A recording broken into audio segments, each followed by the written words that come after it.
नमस्कार मित्रांनो, सुख म्हणजे नक्की काय असतं या सिरियलमध्ये काय घडले आपण ते बघणार आहोत। सावरी म्हणते की शालिनीला असं वाटलंच नसेल की तिच्या विरोधात आपण अशी गेम करणार आहोत। तेव्हा तिच्या हे लक्षात आलं ना, तेव्हा ती वेडीच झाली ना, असं राजमा बोलते।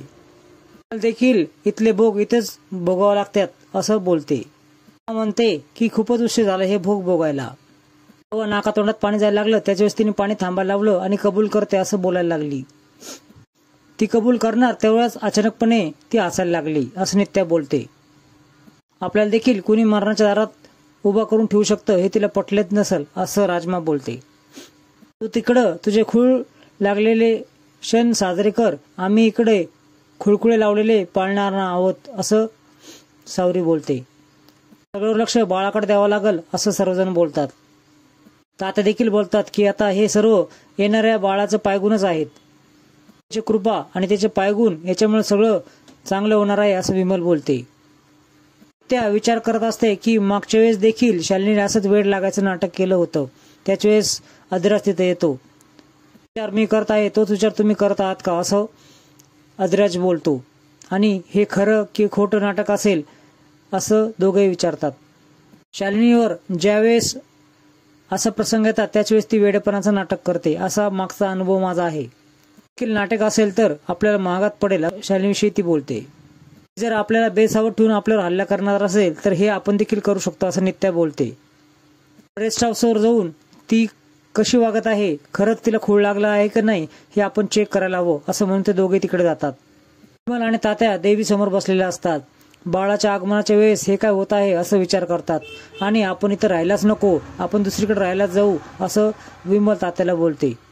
आणि तात्या दोघेही म्हणतात की अधिराज आणि नित्याने तिकडे जायला नको पाहिजे होतं, ते वेड्या खोळ्या शालिनीने काही केलं तर काय करायचं, तुमचं बाळात पण होऊस्तोवर आपण इथं नाही राहायचं असं विमल बोलते। इकडे शालिनी सोफ्यावर बसून काहीतरी गाणं बोलत असते, त्याच्या सोमा कॉफी घेऊन येतो। विष आणलं आहेस ना, तुला मला मारायचं आहे ना असं ती सोमावर ओरडते आणि सोमाला उशिनी मारू लागते। त्याच वेळेस अधिराज आणि नित्य तेथे येते। अधिराजकडे पाहून ती बोलते की कोण आहेस तू पण यांच्यामध्ये सामील आहेस ना, मी काय मला मारता, मीच तुम्हाला मारते असं म्हणून ती ड्रायव्हर मधला चाकू घेते आणि नित्यासमोर उभा राहते। गौरी आहेस ना, डोळ्यात पाणी, चेहरा गरीबावानी, थांब तूच याच्या सर्व माग आहेस ना, थांब मी तुलाच पहिले चिरते असं म्हणून ती चाकू मारायला लागते। त्याच्याच अधिराज तिचा हात पकडतो। सोड मला कापायचं आहे तिला असं ती अधिराजला बोलते। त्यानंतर अधिराज चाकू हिसकावून खाली फेकतो आणि नित्या आणि अधिराज शालिनीला पकडतात, नंतर दोरीने बांधून टाकतात।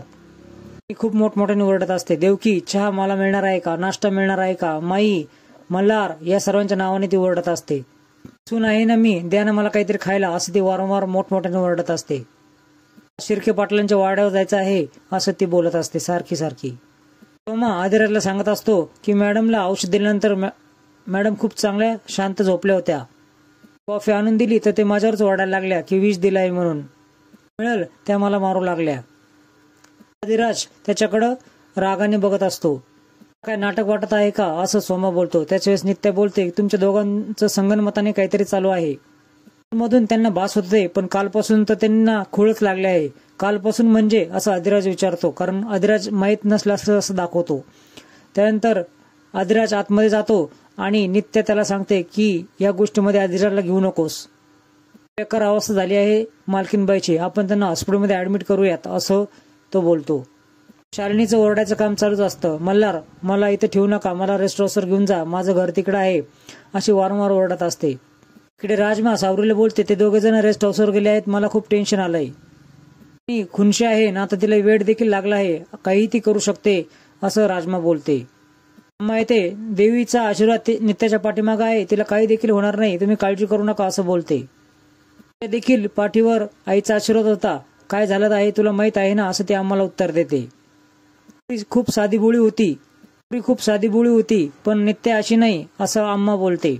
नित्या रेस्ट हाऊसच्या बाहेर विचार करत असते। शालिनीला पहिलं खूळ कधी लागलं होतं त्याच्यावरती विचार करत असते। असं कळणार तिला खरंच खूळ लागला आहे का असं विचार करत असताना अधिराज पाठीमागून तिच्या खांद्यावर हात ठेवतो। त्यामुळं माझं डोकं फुटायची वेळ झाली आहे असं नित्या उत्तर देते। वा तिने तुमच्याकडे बघितलं त्यावेळेस डोळ्यामध्ये तिचा राग दिसला, याचा अर्थ ती शालिनी नाटक करत आहे असं अधिराज बोलतो। मला राग आहे ना तोच मला दिसला। हे खरंच नाटक आहे की नाही हा प्रश्न तसाच राहिला असं नित्या उत्तर देते. येण्याचं जेवढं धाडस केलं आहे त्याच्यामधून काहीच मध्यबल हाती लागला नाही असं अधिराज बोलतो. क्लू सापडेल असं नित्या विचार करत असताना तेव्हाच अधिराज बोलतो की मला जे कळलं ते तुम्हाला कळालं का. बोलते की तिने एक तरी संधी दिलीच असेल जेणेकरून आपल्याला कळेल की ती खुळी आहे की नाही. तिने हॉस्पिटलमध्ये जाण्यासाठी नकार दिला तर ती खुळी नाही हे कळून जाईल आपल्याला. ती स्वतःचा जीव वाचवण्यासाठी करत आहे असं आपल्याला लगेच कळून जाईल. शालिनीला नेण्यासाठी अँब्युलन्स येते. तिला पकडतात. आहे तुम्ही मला इथं घेऊन आला का आला आहात? जीव घेणार आहात का माझा? तुम्ही मारणार आहात का मला असं त्या नर्सला ती विचारते. आणि नित्या साईडला उभं राहून बघत असतात. मला काहीच झालेलं नाही, मला मानसिक काहीच झालेलं नाहीये, मी नीट आहे, माझं नाव आहे शालिनी असं ती त्यांना बोलते. पाण्यामध्ये बुडवणार आहेत ते असं ती बोलते. पासून हात सोडवते आणि नित्या समोर जाऊन उभा राहते. पण चांगली वाटत आहेस तू मला, माझ्यासारखीच आहेस ना तू असं नित्याला ती बोलते.